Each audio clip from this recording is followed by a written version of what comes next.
우리의 소망 불타오르네. 주님은 우리의 소망, 우리의 믿음 불타오르네. 말씀에 굳게 선 믿음,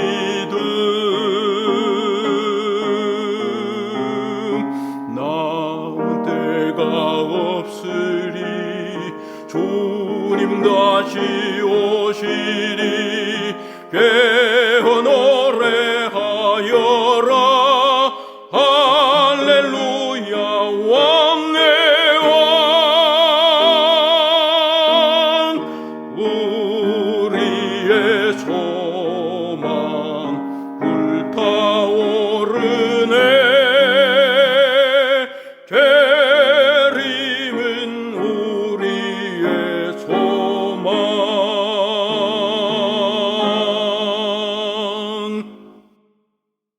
안녕하세요. 오늘도 시대소망 37장 최초의 복음 전도자들 공부하도록 하겠습니다. 오늘의 공부할 내용은 마태복음 10장 전체 내용을 담고 있는데요. 간추려서 16절까지 읽어드리겠습니다. 예수께서 그 12 제자를 부르사 더러운 귀신을 쫓아내며 모든 병과 모든 약한 것을 고치는 권능을 주시니라. 예수께서 이 12를 내어 보내시며 명하여 가라사대 이방인의 길로도 가지 말고 사마리아인의 고을에도 들어가지 말고 차라리 이스라엘 집에 잃어버린 양에게로 가라. 가면서 전파하여 말하되 천국이 가까웠다 하고 병든 자를 고치며 죽은 자를 살리며 문둥이를 깨끗하게 하며 귀신을 쫓아내되 너희가 거저받았으니 거저주어라. 너희 전대에 금이나 은이나 동이나 가지지 말고 여행을 위하여 주머니나 두벌 옷이나 신이나 지팡이를 가지지 말라. 이는 일꾼이 져먹을 것 받는 것이 마땅함이니라. 아무 성이나 촌에 들어가든지 그 중에 합당한 자를 찾아내어 너희 떠나기까지 거기서 머물라. 또 그 집에 들어가면서 평안하기를 빌라.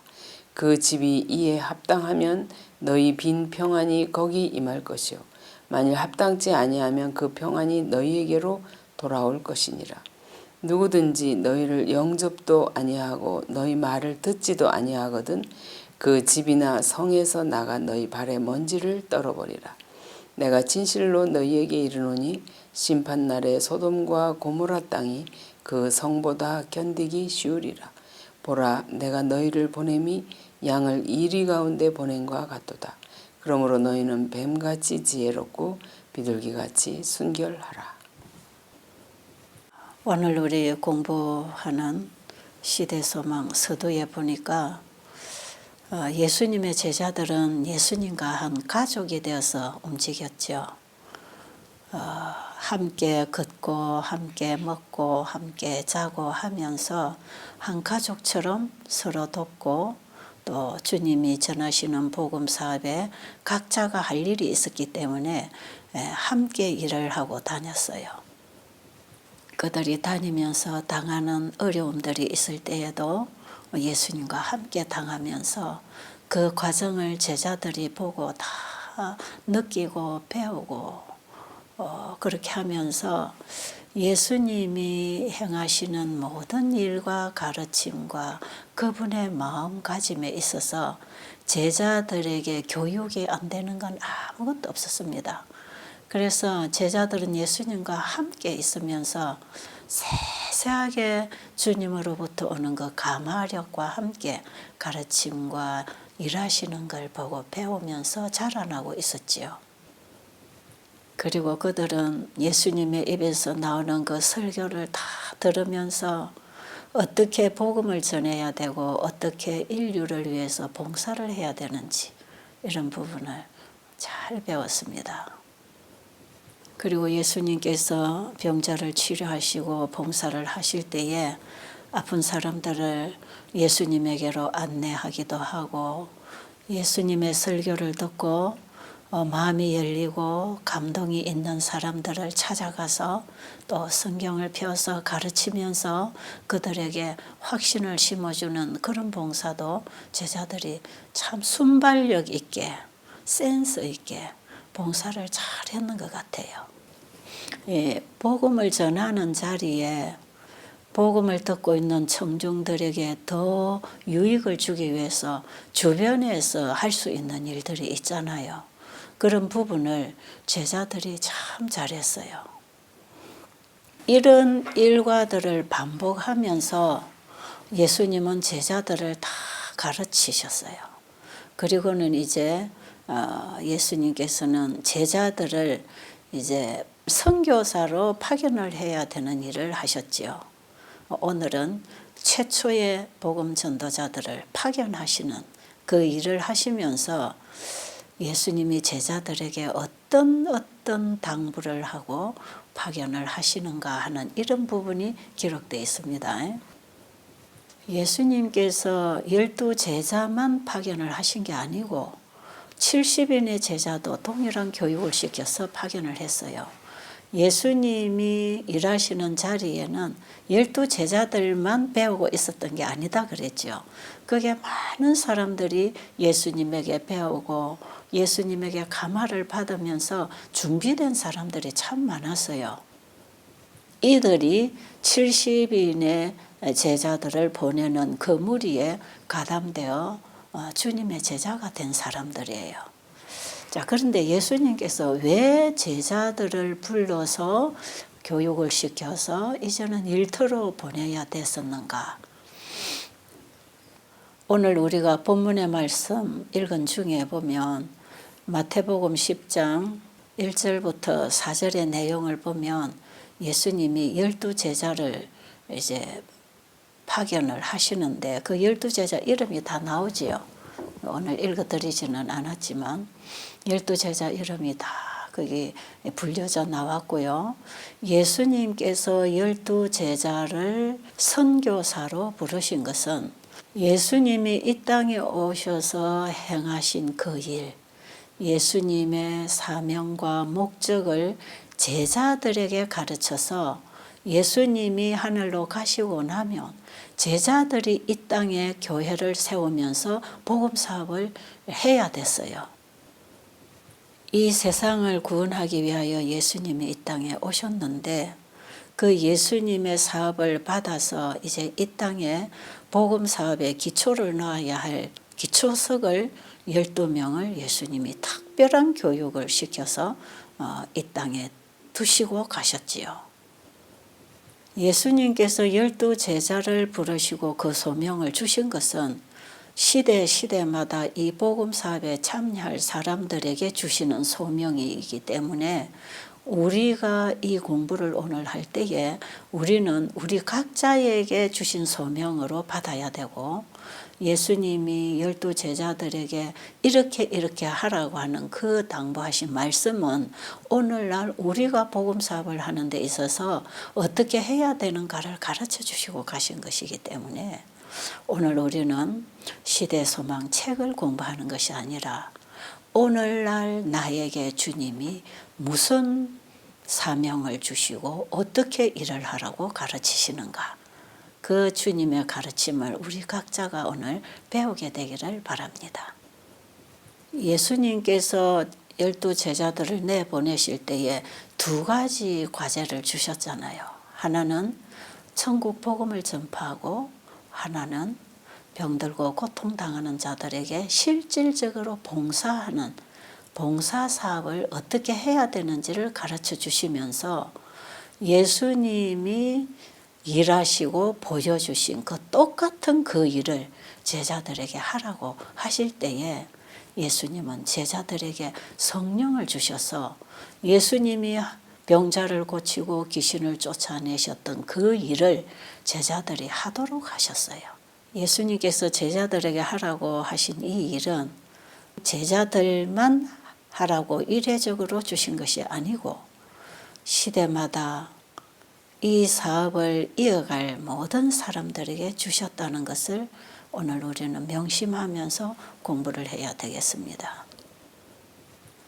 오늘 우리 마태복음 10장 10절에 보니까 그들이 이제 선교 여행을 할 때에 두불 옷도 가지지 말고 전대도 가지지 말고 신이나 지팡이나 이런 것들 가지지 말고 떠나라.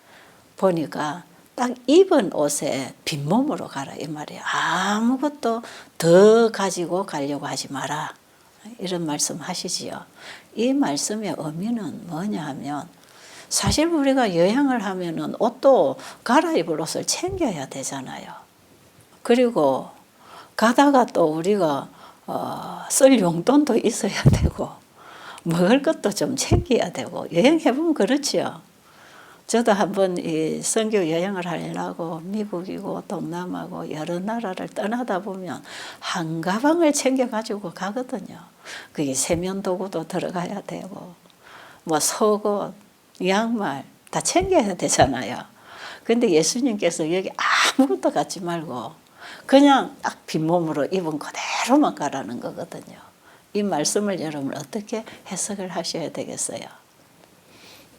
이 말씀의 의미는 하나님의 사업에 종사하는 사람들은 세상에서 현실적으로 우리가 살아가는 데 필요한 물질적인 것이나 경제적인 이런 것들에 연연하지 말라는 것이에요.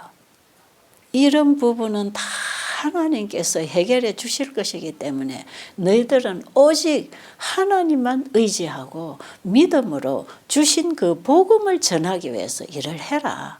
그렇게 하면 하나님께서 일하는 일꾼에게 먹이시지 아니하시겠느냐. 이런 말씀이지요.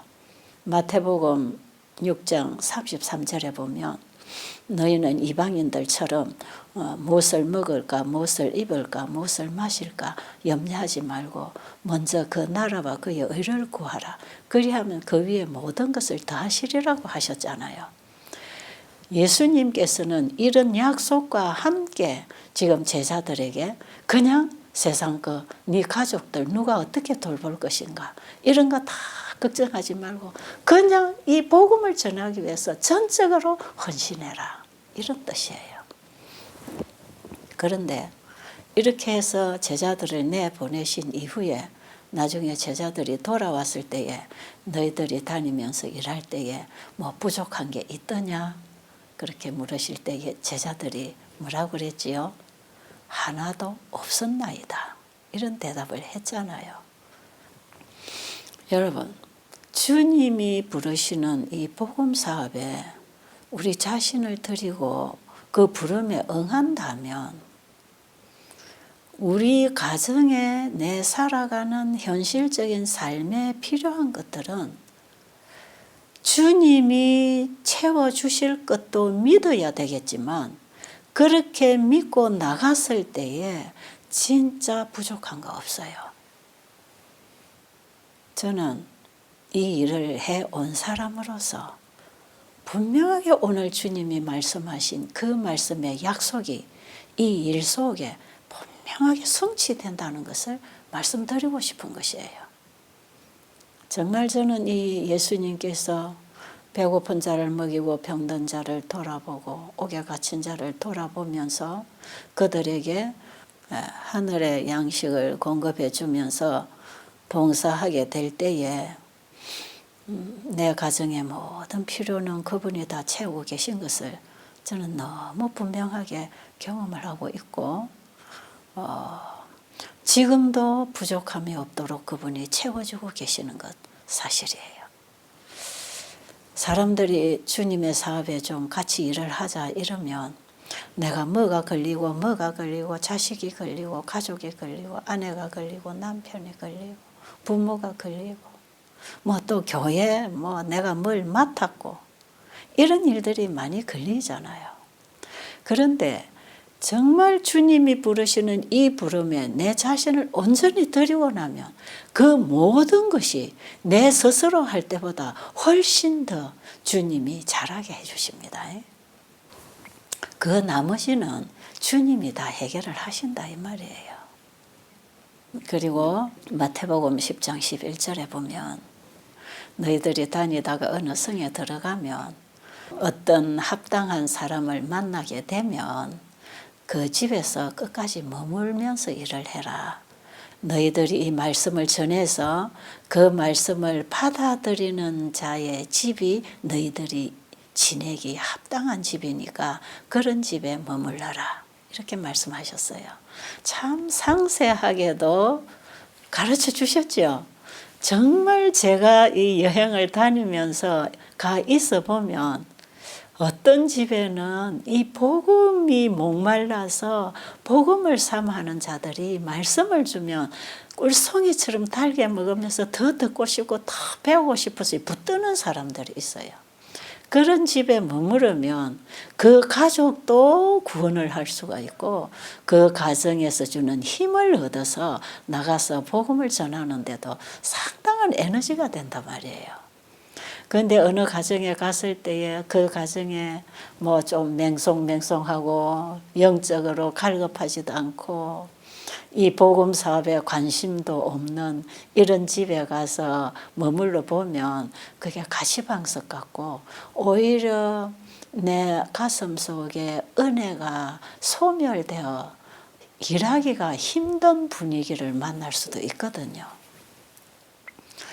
이런 일들이 있을 것을 감안해서 예수님께서는 이런 당부의 말씀을 하신 것 같아요. 정말 예수님의 가르침은요, 진짜 얼마나 중요한지 모릅니다. 오늘날 우리 시대에도 꼭 필요한 가르침이에요.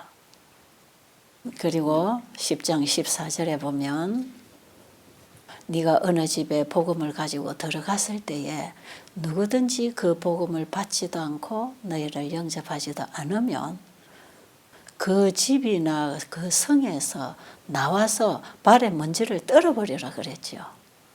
이 말씀은 무슨 의미를 가지고 있을까요?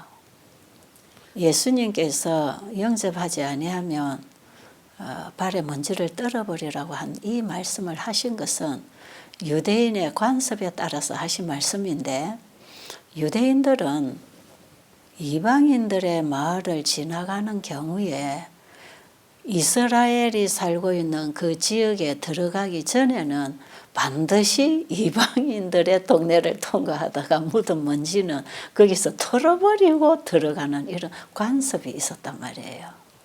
그런데 예수님께서 이 관습을 들어서 지금 말씀을 하시는 그 의미는 복음을 주었을 때에 복음을 받지 아니하는 자들을 다 이방인으로 취급하라 이 말이죠.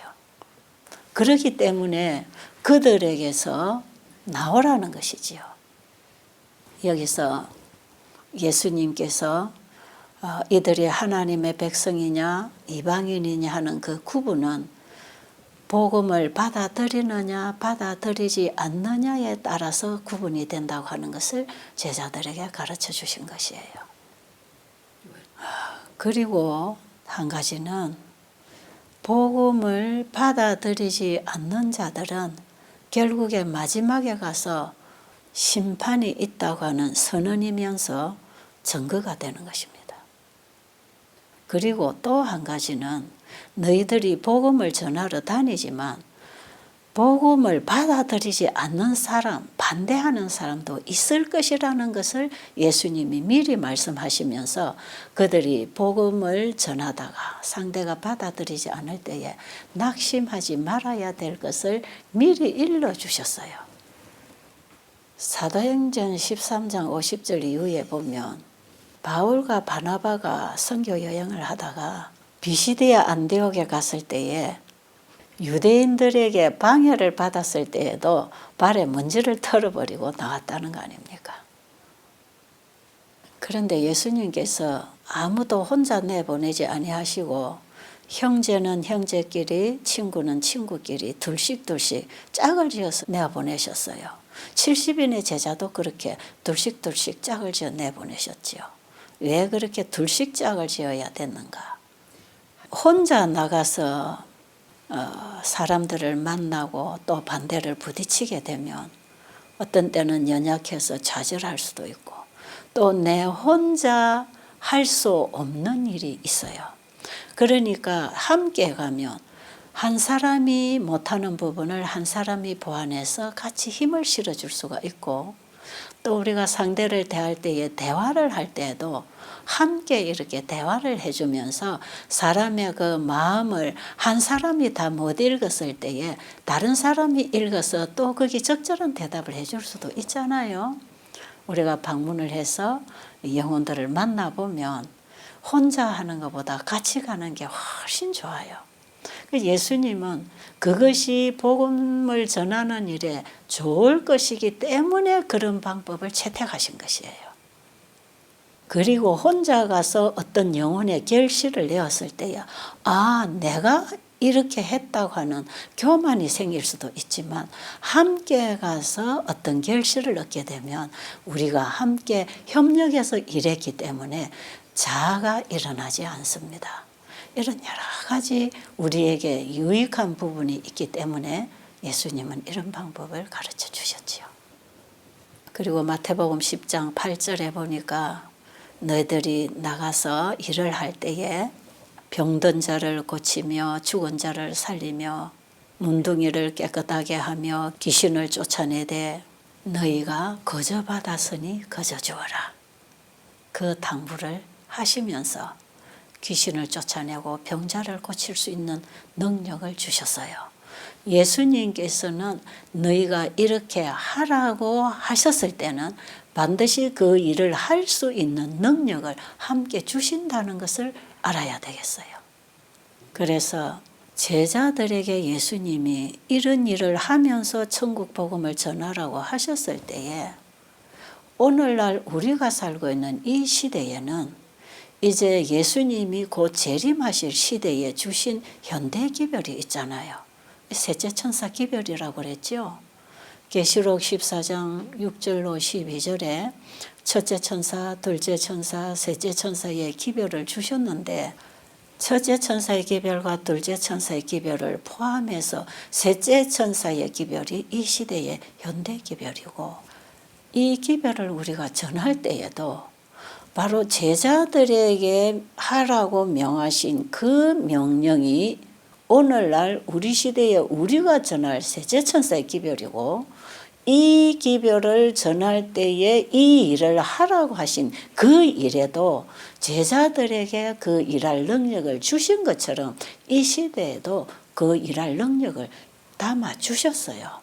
그런데 예수님 시대에 일하신 방법이나 그 제자들 시대에 일하신 방법과 오늘날 우리 시대에 일하는 방법에 차이가 있다면, 오늘날 우리 시대에는 건강기별을 통해서 그분이 치유하시겠다고 약속하셨어요. 물론 예수님이 하시는 일이나 제자들이 한 그 일도 법칙에 따라서 하신 일이에요. 하나님의 말씀에 따라서 그 모든 이적을 행했지 않습니까? 예수님께서 병자를 고치시고 일을 하실 때에 천년의 법칙을 범하고 행하시지 않았다 그랬어요. 그러니까 제자들에게도 예수님은 그런 법칙들을 다 가르쳐 주시고 보내셨어요.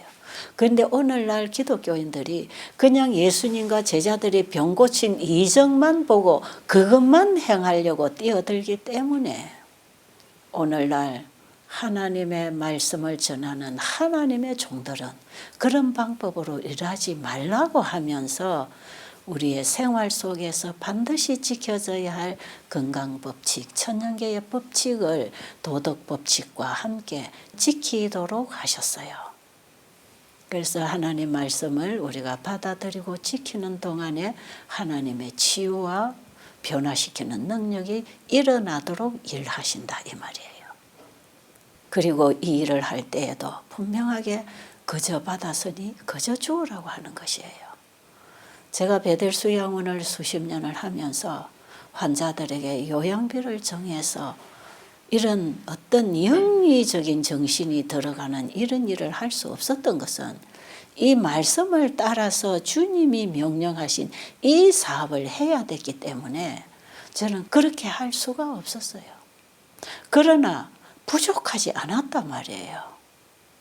우리가 오늘날 우리들의 형편에 맞게 일정한 요양비를 정해서 그들이 먹고 자야 될 때 들어가는 경비 정도를 요구할 수도 있을지 모르지만 하나님께서는 그것까지도 나에게 맡기고 믿음으로 전진해라. 그러면 부족한 것 없이 내가 다 채워줄게 하는 이 약속이 있다는 것을 생각하시고 오늘날의 의료 선교사업을 하기를 원하시는 분들이 믿음으로 이 일을 하게 되기를 바랍니다. 예수님께서는 그분이 일하시는 동안에 복음을 전하는 것보다 봉사하시는 일을 더 많이 하셨다 그랬잖아요. 우리도 복음을 전하려고 보면 먼저 봉사가 들어가야 되고 그들의 육신의 필요, 이 세상에서 필요한 것들을 공급을 해줄 때 그들의 마음을 열 수 있게 되고 마음이 열렸을 때에 복음을 전할 수 있도록 하기 위해서 예수님께서는 이런 방법을 가르쳐 주셨어요. 이렇게 일을 할 때에 이사야 58장에 보면 내 의가 내 앞에 행하고 여호와의 영광이 내 뒤에 호위하리니 네가 부를 때는 나 여호와가 응답하겠고 부르짖을 때는 말하기를 내가 여기 있다 하리라. 보세요. 분명하게 보장이 주어져 있잖아요. 근데 예수님께서 이 봉사를 하시고 복음을 전하러 다니실 때에도 예수님이 봉사하신 그 일을 통해서 사람들이 정말 도움을 많이 받았잖아요. 평생 보지 못하던 눈이 열리고 평생에 듣지 못했던 소리가 들리고 한 번도 해보지 못했던 말이 터져 나오고 불치병이든 문둥병이 치료가 되고 안전병이가 일어나고 이런 일을 예수님이 하시면서 복음 전할 길을 열었다 이 말이에요. 그러니까 내 의가 내 앞에 행하고 할 때에 네가 봉사하면서 행한 그 모든 일이 내가 복음 사업을 하는 네 앞길을 열어갈 것이다 이 말씀이에요. 정말 이 말씀은 확실히 그대로 되는 것입니다. 제가 지금까지 40년 가깝게 이 복음을 전하면서 이 나라 저 나라 이 지방 저 지방으로 다닐 때에 사람들이 저를 불러서 설교를 듣기를 원할 때에 제가 한 의료 선교를 통해서 그 길이 다 열렸어요. 아, 그 베델수 양은 그 사람이 이런 일을 하지. 그러니까 자기 가족들도 보내고 친구들도 보내고 교인들도 보내고 해서 그 어떤 좋은 결실들이 나타났을 때에 그 소문이 퍼진 그런 감화력이 있기 때문에 저를 사람들이 불러서 한번 들어보자. 그래서 뭐 세미나도 열고 전도회도 열게 하고 이런 일을 하잖아요. 사실 저는 이 복음을 전하기 위해서 이 봉사를 했는데 이 봉사한 그 일이 내 앞에 행해서 복음을 전할 길을 열어주더라 이 말이에요. 오늘날 이런 방법으로 우리가 복음을 전해야 된다는 것 아닙니까? 그러니까 예수님께서 이런 일을 하셨기 때문에 예수님 주변에 수많은 사람들이 모여들어서 말씀도 듣고 병도 고침받기 위하여 찾아왔다 이 말이죠. 그런데 제자들에게도 이런 일을 통해서 복음이 나갈 길을 열어라는 것이에요. 그러면서 예수님께서는 예수님께서 가셔서 병자를 고치시고 천국 복음을 전해놓은 그 자리에 너희들이 다시 가라. 분명히 거기 가면 예수님이 일하시고 지나간 자리에 깨어난 영혼들이 많을 것이고 그 예수님을 다시 만나지 못했기 때문에 궁금한 부분들이 많이 있을 것이고 그들이 영적으로 깨어나서 그 진리를 더 알고 싶고 듣고 싶은 이런 준비된 영혼들이 있을 것이다. 그러니 내가 다녀온 곳으로 너희들은 가거라. 예수님은 제자들을 예수님이 다녀온 곳으로 보내셨고요. 그 다음에 예루살렘 바깥을 나가지 말라 그랬어요. 마태복음 10장 5절 6절에 보면 너희가 복음을 전하러 나갈 때에 이방인의 길로도 가지 말고 사마리아인의 고을에도 들어가지 말고 이스라엘 집에 잃어버린 양에게로 찾아가라. 그렇게 당부를 하셨어요. 왜 그러셨을까요? 최초의 복음 전도자로 제자들을 내보내실 때에 제일 먼저 이방인에게나 사마리아인에게로 가지 말고 예루살렘에 잃어버린 영혼들에게로 가라. 그 말씀을 하신 이유가 있어요. 먼저는 이 복음을 가장 잘 이해할 수 있는 사람들이 예루살렘에 하나님 백성들이 있는 곳 아닙니까? 그들에게 가서 이 복음을 주어서 그들을 깨우치고 가르치면 이들을 통해서 이방인에게나 사마리아인에게 복음이 들어가게 될 것이니까 먼저 그들에게 가서 가르쳐라. 이 분부는요, 오늘날에 셋째 천사의 기별을 재림교회 안에 먼저 외치라 그랬어요. 재림교회가 가진 이 기별을 재림교회 안에 먼저 전할 때에 그들이 제일 먼저 이 복음을 이해하고 깨닫고 받아들일 수 있으니까 이 셋째 천사의 기별을 재림교회 안에 먼저 전해서 그들이 준비되면 그들이 이방인들에게 전하게 될 것이다. 그러니까 이 기별은 항상 먼저 내 집에, 내 백성에게, 야곱 집에 먼저 주시는 기별이에요. 그 다음에 또 한 가지 이유는 이 제자들이 확실하게 이 진리를 아직 다 깨닫지 못했기 때문에 이방인들에게로 나갈 준비가 아직 되지 못했어요. 그래서 이방인들에게로 나가지 말라고 예수님이 가르쳐 주셨지요. 참 자상하지 않습니까? 그들의 연약함을 다 감안하시고 그들이 할 수 있는 선에서 그들이 해야 할 장소로 보내셨지요. 왜냐하면 이스라엘 민족들은 약간 서투르게 가르쳐도 그들은 말씀을 알고 있기 때문에 금방금방 깨닫는 것이에요. 그리고 너희들이 가서 그렇게 성경을 가르쳐야 된다고 생각하지 말고 내가 했던 이 일들을 하면서 그들이 너희들이 하는 일을 통해서 너희들의 입에서 나오는 그 서투른 가르침도 이해하도록 하기 위해서 그렇게 하셨던 것이에요. 그리고 예수님께서는 미래를 내다보시면서 마태복음 10장 22절에서 너희가 복음을 전하면서 내 이름을 인하여 너희가 미움을 받을 것이다. 그러나 나중까지 견디는 자는 복을 받을 것이다. 이런 말씀을 하시면서 제자들이 미래에 당할 핍박에 대해서 예수님은 미리 다 또 가르쳐 주셨어요. 자, 다음 말씀을 읽어드릴게요. 그들은 초자연적인 세력과 싸울 것이나 초자연적인 도움이 보증이 되어 있다. 모든 하늘의 천사들이 이 군대에 가담하였다. 그리고 천사들보다 더 능력 있으신 분들이 이 대열에 참가하신다. 주의 군대 장관의 대리자인 성령께서 이 싸움을 지도하기 위하여 강림하신다. 우리는 매우 허물이 많고 죄와 실수가 심할지라도 하나님의 은혜는 동의하는 마음으로 구하는 모든 사람에게 주어진다. 전능자의 능력이 하나님께 의뢰하는 자들을 위하여 가세된다. 지금 여러분 우리가 공부하는 책 352페이지 있는 말씀 읽어드렸지요. 여러분 예수님이 이 땅에 왜 오셨습니까? 우리를 구원하기 위해서 오셨잖아요. 천국 복음을 전파하기 위해서 이 땅에 오셨잖아요.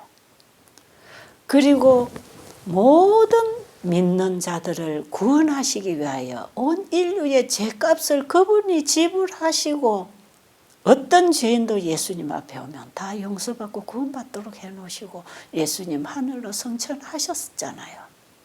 그런데 예수님이 하늘로 가시기 전에 이 제자들을 불러서 훈련을 시켜서 내보내시면서 지금 예수님께서 이 말씀을 다 하신 것이거든요. 그러면 하늘의 모든 능력과 관심이 이 땅에 인류를 구원하는 일에 집중되어 있다고 할 때에 이 복음을 전하는 일꾼들과 함께 할 것 아니겠어요? 여러분, 이 부분에 있어서 눈을 좀 뜨게 되시기 바랍니다. 오늘날 하나님의 일꾼들이 일을 하다가 어떤 핍박과 오해와 반대와 분쟁이 일어나도 사단은 초능력으로 일꾼들을 괴롭히고 좌절시켜서 일을 못하게 하려고 방해를 해도 사단의 세력보다 더 강한 초능력을 가지신 창조주 하나님, 그분이 천사들을 보내시고 성령을 보내셔서 그분이 우리와 함께 일하시고 지키시고 보호하시겠다고 하는 보장을 지금 주시는 거 아닙니까? 저는 이 말씀을 읽으면서 너무 생생하게 생동감 있게 아멘, 아멘, 예, 그렇습니다. 이 말씀은 진짜 그대로 되는 것입니다. 이런 감동을 받으면서 제가 지금 이 공부를 하고 있고 여러분에게 이 말씀을 전해드리고 있는 것이에요. 마태복음 10장 34절에서 예수님께서 제자들에게 내가 세상에 화평을 주러 온 것이 아니라 검을 주러 왔다고 말씀하실 때에 너희들이 이 복음을 가지고 나가서 전할 때에 복음을 반대하고 받지 아니하는 자들과 투쟁이 일어날 것이라는 말씀을 하신 것이에요. 모든 박해 중에서도 가장 견디기 어려운 박해는 가정 안에서의 알력이요, 세상 친구들과의 관계가 소원해지는 일이라고 했어요. 그리고 이런 일은요, 주님께 전적으로 헌신하고 오직 이 복음을 전하기 위하여 자신을 주님께 온전히 드리고 오직 영혼들만 쳐다보고 살아가는 사람들 속에는요, 이런 일이 일어납니다. 일어나요. 제일 힘든 게 가족 관계예요. 그리고 가까운 친구 관계. 여기에서 오는 불화가 가장 고통스러워요. 왜냐? 나에게 가장 영향을 많이 끼치는 사람이 반대할 때에 가장 힘든 것이거든요. 그러니까 가족 중에 부부관계, 부모 자식 관계. 친구도 뭐 별 친하지 않은 친구는 별 상관없어요. 가장 친근한 친구 관계에서 문제가 일어나지요. 이런 일들이 있을 것이기 때문에 예수님께서는 이 책 357페이지에서 이런 말씀을 하시는 것이에요. 그러나 예수께서는 아비나 어미를 나보다 더 사랑하는 자는 내게 합당치 아니하고 아들이나 딸을 나보다 더 사랑하는 자도 내게 합당치 아니하고 또 자기 십자가를 지고 나를 쫓지 않는 자도 내게 합당치 아니하니라고 선언하신다. 예수님이 하신 이런 말씀이 세상적인 시각으로 보면 너무 극단이라고 생각이 들지 않으세요? 옛날에 제가 예수님의 사랑이 뭔지 그분을 내 가슴에서 만나기 이전에 원래 내 본 마음으로 성경을 읽을 때에는 진짜 이런 말씀이 이해가 안 됐어요. 어떻게 부모나 자식보다 예수님을 더 사랑하라고 하나? 예수님께서는 내 부모를 공경하라고 하셔놓고는 여기 보니까 더 사랑하는 자는 나에게 합당하지 않은 자라고 지금 말씀하시지요. 그런데요, 하나님께서 이 지구를 구원하시려고 아들을 보내주신 그 구속의 목적을 분명히 알게 되면, 이 사실을 우리가 이해하게 되면 가치관이 달라지지요. 인간 관계까지도, 사랑 관계까지도 하나님과의 사랑 관계가 첫째라면 둘째가 가족 사랑, 이웃 사랑이라고 했잖아요. 그리고 자기를 부인하고 자기 십자가를 지고, 이건 뭐예요? 날마다 나는 죽고 세상에 대하여는 죽고 하나님에 대하여 살아라 이런 뜻이지요. 그러니까 예수님이 직접 가르쳐 주신 이 복음 말씀을 우리가 배우면 세상에 한 발 디뎌놓고 하늘에 한 발 옮겨놓고 양다리를 걸치고 살게 돼 있잖아요. 진정으로 예수님의 구속의 사랑을 만났다면 우리는 세상에 담갔던 발을 빼서 하늘로 가는 길로 옮기게 돼 있어요. 그래서 우리는 꼭 우리는 그 한 길을 걸어가면서 이 천국 복음을 전파하고 봉사하면서 살게 돼 있다 이 말이에요. 예수님은 이런 제자를 훈련시켜서 일터에 내보내셨고 오늘날 마지막 천국 복음이 모든 민족에게 전거되어 전파될 때 끝이 온다고 하는 마지막 복음 사업에 부름받은 일꾼들은 예수님의 제자들을 부르실 때에 제자들이 어떻게 그 부름에 응했는지를 봐야 되는 것입니다. 진짜 화평은요, 원칙을 양보하면서 얻어지는 게 아니에요. 그리고 이 세상에 사는 동안에 어떤 사람의 반대도 없이 원칙에 충실할 수도 없습니다. 우리가 진리를 따라가려면 반대가 오는 것이에요. 왜 반대가 온다 그랬죠? 진리를 받지 아니하는 자들과 투쟁이 일어나고 반대가 온단 말이에요. 그런데 그 진리를 받지 않은 자들과 화평하기 위해서 타협을 한다면 우리는 그 진리를 고수할 수가 없는 것이에요. 그래서 예수님께서는 마태복음 10장 28절에 보면 몸은 죽여도 영혼은 능히 죽이지 못하는 자들을 두려워하지 말라 그러셨잖아요. 그래서 제자들이 순교장까지 갈 수가 있었던 것이지요. 그들은 제자들의 몸은 죽였지만 그 영혼을 죽일 수 없었어요. 그들의 영혼은 하나님과 하나가 돼 있었기 때문에 그들의 육신은 고통을 당했지만 그들은 영원한 하늘 백성이 될 생명을 가지고 있었다 이 말이에요. 그렇기 때문에 이 복음을 가진 하나님의 충실한 종들은 사람의 권위나 사람이 주는 핍박이나 오해에 좌절하거나 포기할 필요가 없는 것입니다. 그들이 두려워해야 할 한 가지는 진리를 버림으로 하나님을 내가 배반하지 않을까 하는 그 두려움을 가지고 있어야 합니다. 예수님도 예수님 자신이 타협함으로 화평을 사려고 하지 않으셨어요. 그래서 예수님은 분쟁이 일어나면 피하시는 것이에요. 이 말에서 분쟁이 일어나고 반대가 오면 저 말로 피하고 예수님은 피해 다니면서도 진리를 고수하고 진리를 끝까지 전하신 것처럼 제자들도 그렇게 해야 됐다 이 말이에요. 예수님의 사랑은 온 인류를 향한 사랑이고 그 가슴에서 그 인류를 향한 사랑이 흘러나오고 있었지만 죄에 대해서는 관대하지 않으셨다. 이렇게 기록되어 있죠. 우리도 이런 마음을 가지고 일을 해야 된다는 것인데 이렇게 일을 해라 해서 되는 게 아니라 이런 마음을 주십니다. 그래서 이렇게 하게 하시는 것이지요. 주님의 명령은 이미 허락이고 우리가 믿음으로 받아들이고 나갈 때 그 힘과 능력과 지혜를 주시는 것이에요. 그래서 우리가 예수님의 제자로 부름을 받았다고 생각이 든다면 불화를 방지하기 위해서 진리를 포기하는 일은 없어야 된다는 것이에요. 이렇게 일을 하려면 얼마나 투쟁이 심하겠습니까? 이거는 정말 힘든 투쟁을 겪어야 되는 것이에요.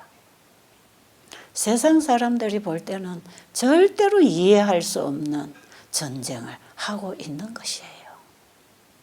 그리고 이런 전쟁들이 일어날 때 사탄은 그들을 죄를 범하도록 유혹을 한 다음에 그들이 죄를 범하고 실수를 하게 되었을 때에 그들의 마음에 나는 너무나 연약하고 죄인이기 때문에 내가 이 일을 더 할 수 없다고 하는 그런 좌절감을 심어줍니다. 그러나 주님께서는 이 모든 과정을 다 보고 계시고 그 좌절된 심정을 다 알고 계시는 것이에요. 그렇기 때문에 제자들이 이렇게 연약해서 넘어지고 쓰러지고 좌절하는 이들을 주님은 동정하고 도와주시는 분으로 계신다는 것을 알도록 하셨어요. 여기 356페이지에 보니까 이런 말씀 있지요. 사람이 한숨 짓고 고통 느끼고 슬픔을 당하는 것은 무엇이나 다 하늘 아버지의 마음에 파동을 일으키는 것이다. 이렇게 기록됐지요. 정말 위로되지 않습니까? 저는 이런 과정을 수없이 겪으면서 나왔거든요. 얼마나 울고 괴로워했는지 몰라요. 하나님, 저 이 일을 더 이상 할 수가 없어요. 그냥 여기 환자들 보내지 마시고 이제 저를 좀 쉬게 해주세요. 그런 여건을 좀 만들어 주세요. 이런 기도를 하면서 얼마나 울면서 잠들었는지 몰라요. 그런데 이 말씀 보니까 이렇게 우리가 고통을 당하고 마음 아파할 때에 이 고통스러운 마음이 우리 하나님의 마음에 파동을 일으킨다는 것이에요. 동정하시고 위로하시기 위해서 우리 가까이 계신다는 것입니다. 그래서 우리는 항상 보이는 사람, 보이는 일만 생각하지 마시고 보이지 않는 이면에 우리 하나님이 함께 참여하고 계신다는 것을 믿을 때 힘이 나고 다시 용기를 내어서 일할 수 있는 것입니다. 하나님과 밀접한 교통을 하면서 일을 할 때에는 이런 반대와 핍박이 올 때에도 이길 수 있는 힘을 받는 것입니다. 우리에게 주신 참 소중한 보장의 말씀이 있네요. 읽어드릴게요. 그대는 세상에서 나의 증인이며 나의 은혜가 세상을 치유하기 위하여 흐를 수 있는 통로가 되어야 한다. 그와 같이 나도 하늘에서 그대의 대표자가 될 것이다. 하늘 아버지께서는 그대의 결함이 있는 품성을 보지 아니하시고 나의 온전함으로 옷 입은 것을 보신다. 나는 하늘의 축복을 그대에게 전하여 주는 매개체이다. 그리고 잃어버린 자를 위하여 바친 나의 희생에 참여함으로써 나를 시인하는 자는 누구든지 구원받은 자의 영광과 기쁨에 참여하는 자라는 시인을 받을 것이다. 그리스도를 시인하고자 하는 자는 그리스도를 자기 안에 거하시도록 해야 한다. 예수님께서는 이 세상을 치유하시기 위하여 우리를 부르십니다. 그 예수님의 치유하시는 통로가 되는 것이 예수님의 제자가 되는 것이라고 하지요. 그런데 우리 자신이 그 일에 들여진다면 우리 자신은 참 연약하고 허물이 많잖아요. 그런데 우리가 우리의 연약함 가진 이대로 주님께 온전히 드리고 주님이 세상을 구원하시려고 보내시는 생명의 통로가 되어 드린다면 하늘에 계신 우리 아버지는 우리 안에 있는 연약한 이 결함을 보시지 아니하시고 예수님의 온전함으로 옷 입은 그것을 보신다. 여러분, 우리가 우리 자신을 보면 허물투성이잖아요. 그런데 예수님께서는 제자들을 보내실 때도 그들이 완전하기 때문에 복음을 주어서 보내신 게 아니에요. 우리가 이제 다음 장에 잠깐 쉬어라 하는 장에 보면 제자들이 복음을 전하고 이제 돌아왔어요. 돌아왔을 때 예수님이 수고했으니까 좀 쉬라고 해서 이제 쉬는 동안에 그동안에 일한 점검을 하십니다. 그럴 때에 제자들이 가서 이런 거 저런 거 자기들이 잘못한 거 실수한 거 이런 거 막 이제 예수님한테 얘기하지요. 아마 성공한 부분도 있을 것이고 실패한 부분도 있을 것인데 그런 것들을 다 허심탄회하게 제자들이 예수님에게 다 얘기를 합니다. 그때 예수님은 이럴 때는 이렇게 해야 되고 저럴 때는 저렇게 해야 되고 또 그들을 지도해 주시지요. 잘못한 거는 꾸지람도 하시고 권면도 하시고 그러면서 제자들을 키워나가시죠. 우리도 지금 하나님의 종으로서 일을 한다고 하지만 완전하게 되어 있지를 않아요. 그래서 일을 하다 보면 실수도 하고 옳게도 하고 잘못 가르치기도 하고 이렇게 해서 넘어졌다 일어났다가 뒤집히면서 일을 하고 있잖아요. 그런데 사람들은 우리가 실수하고 안 된 부분을 보고 비난할지 모르지만 우리 하늘 아버지께서는 우리의 연약함 이런 걸 보시지 아니하시고 오직 그 예수님의 의를 받고 그분의 사랑을 가지고 영혼을 구원하기 위하여 일할 때 그 예수님으로 옷 입은 그 의를 보시고 우리를 축복하신다 이 말이에요. 그래서 희망이죠. 이제 마지막으로 한 말씀 읽어드리고 마치도록 하겠습니다. 그리스도께서 가난한 자에게 복음을 전하고 포로된 자에게 자유를, 눈먼 자에게 다시 보게 함을 전파하며 눌린 자를 자유케 하고 주의 은혜의 해를 전파하시려고 나가신 것처럼 택함을 받은 12 제자들도 그리스도의 이름으로 나갔다. 지금 읽어드린 이 말씀이 오늘 공부하는 시대소망 37장 맨 끝부분에 기록된 말씀이에요.